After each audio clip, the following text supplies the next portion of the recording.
ফখরুদ্দিন মইনুদ্দিন তো সময়ের বাইরে চলে গেছিল। ফখরুদ্দিন মইনুদ্দিন সংবিধান অনুযায়ী তারা তত্ত্বাবধায়ক সরকার ছিল না, সেই জন্য ফখরুদ্দিন মইনুদ্দিনকে তত্ত্বাবধায়ক সরকার বলা যায় না।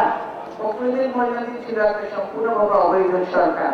তার জন্যই আপনারা সবসময় অবৈধ পথ অবলম্বন করেন, পিছনের দরজা আপনারা পিছনের দরজা দিয়ে আসা যারা আসে তাদেরকে আপনারা সমর্থন দেন, তাদেরকে আপনারা কি বলে স্বাগত জানান।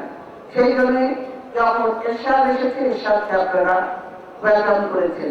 তার ফখরুদ্দিন মইনুদ্দিন এসেছে, তাদেরকে ওয়েলকাম করেছেন, আপনাদের আন্দোলনের ফসল বলেছেন। আপনার ফখরুদ্দিন মইনুদ্দিনকে আন্দোলনের ফসল বলেছেন, তারপরে তাদের সমস্ত অবৈধ কর্মকাণ্ডকে বৈধতা দিয়েছেন। তাই সেজন্যই বলবো যে আওয়ামী লীগ গণতন্ত্রে বিশ্বাস করে না।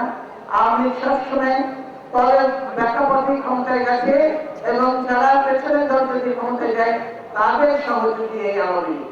কাজে বাংলাদেশে এই দেশে বহুদলীয় গণতন্ত্র প্রতিষ্ঠা করেছিলেন শহীদ জিয়াউর রহমান, এই দেশে জনগণের অধিকার দিয়েছিলেন জিয়াউর রহমান।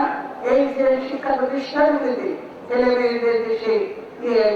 মেয়েদের যে নির্বাচন আজকে হয় না কেন, শিক্ষা প্রতিষ্ঠানগুলিতে যে নির্বাচন হওয়ার কথা সেটা হতে পারছে না এই সরকারের জন্য, কারণ সেখানে ছেলে মেয়েরাই সেখানে সহাবস্থান করতে পারছে না, কি করে নির্বাচন হবে এই অবস্থা।